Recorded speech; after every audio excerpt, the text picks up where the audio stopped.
had a week of frosty nights and I just found these two guys outside. This is Bird of Paradise and this is Monstera adansonii. But some people call it Swiss cheese vine, monkey mask vine, or faux I'm monstera. going to show you how we save these.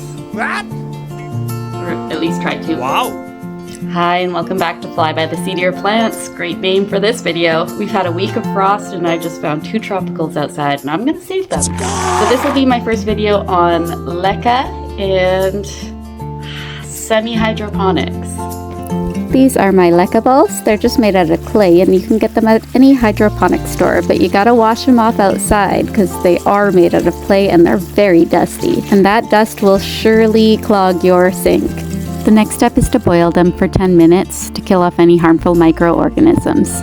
Then you're going to want to throw them into a cup with holes in it or a tray with slots like this fruit tray I've used. The goal is to have the leca wet but not the roots of the plant which are growing in the leca. Most of my plants living in leca are living in these clear plastic cups from the dollar store and I just poke little holes in them.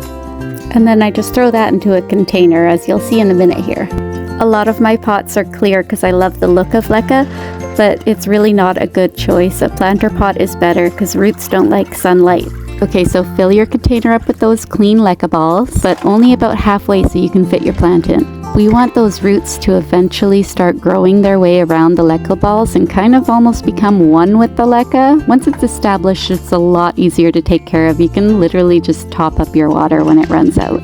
Now here in this video, I'm putting the leca balls right up around that stem. That's actually not a great idea for most plants. It will cause stem rot. I find that with philodendrons and pothos, they root before the stem rot, so they're a good plant to start off with. However, you will definitely kill your alocasia by doing that. Don't let that discourage you. Alocasia are the most happiest living in leca. Now you just pour in some nutrient water, only a couple inches high, because through the magic of hydrogen bonds, the nutrient water is going to climb up through each leca ball all the way up to the top. I hope this is making sense, but so the roots are going to stay nice and moist around the moist balls, and they're not going to be sitting in the water, so they won't get root rot. Now as for the nutrient water, I just use tap water, which is full of chloramines that can damage your plants, but how I get rid of that is boiling it and letting it steam off. Another easier way is just getting water conditioner from your pet store that you use for betta fish. That also gets rid of chloramines, and it's super cheap. One bottle will last you a lifetime. And you basically just follow the instructions on how much water and how much nutrients of each one they ask you to put in. Whatever brand you get, there'll be a Grow A and a Grow B, or a Bloom A and a Bloom B, depending on what your goal is. And for all of these nutrients, if you mix A and B together, it kind of cancels each other out somehow, so you gotta mix one and then the other.